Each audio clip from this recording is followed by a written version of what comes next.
Hello everyone and welcome to The System Tester. My name is Brad Dara.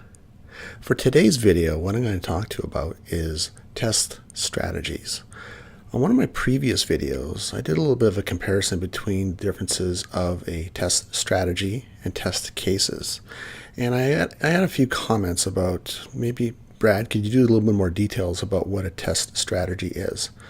So instead of trying to fit in all the details of a test strategy, what I'm going to do is I'm going to break this up into separate parts. But for today's video, what I'm going to do is give you a little bit of an overview of a test strategy document, and then I'll give you some details of how I'm going to break it up in later videos. So to begin, what I'm going to do is give you a quick recap of what a test strategy document is. And the best way that I can describe it is one sentence. What are the things that we're going to test? Now you might say that, well, that's a very simple question, but it really isn't. But that's part of what the test strategy document is designed to tell people. What are the things that we're going to test? Now, how do we do that? First off, your test strategy has to be a single document. Having multiple test strategy documents becomes very, very confusing. So keep it simple. Keep it as one single document. The test strategy outlines things in very, very broad terms. It doesn't get very specific. We leave all of those details within the test plans. But the test strategy is at a 50,000 foot view, describes what kinds of testing that we're going to do. So there's going to be one single test strategy document, but it could be multiple test plan documents that support that test strategy. And then finally, you want to make sure that the test strategy is tailored to your audience, and your audience are going to be the stakeholders and the senior management team you're going to need the approval from to be able to go forward with this test strategy. Keeping things at a high level and in broad terms is very key in this respect. Now, in the test strategy documents that I've crafted, there's always been these 4 key sections. Doesn't mean that there's just going to be these sections, but these are the 4 key sections that have to be filled in my view, of any test strategy. The number one is obviously the scope.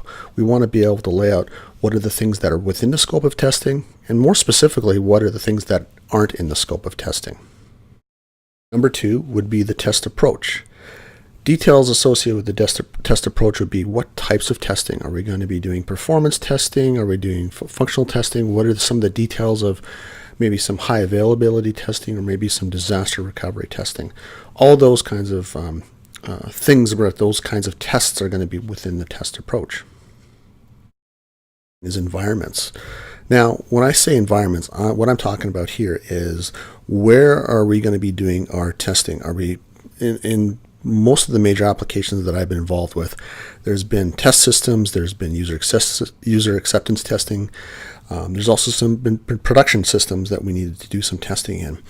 And in this section, what I want to talk about is, if we need to be able to schedule time to get into these test environments, who do we talk to? This is sort of like a coordination effort. So when we go forward and execute our tests, we want to talk about what are the environments that we're going to be testing in.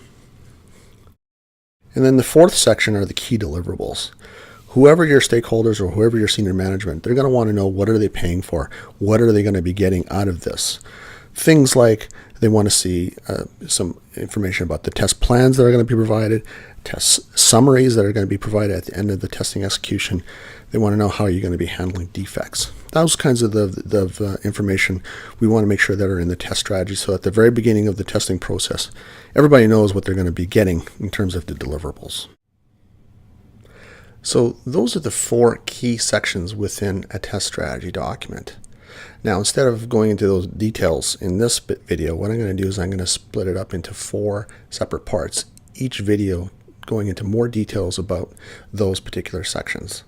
So subscribe to my channel or leave me a comment at the bottom of the page here, and I'll be glad to respond. Till next time, my name is Brad Dara. Thanks very much.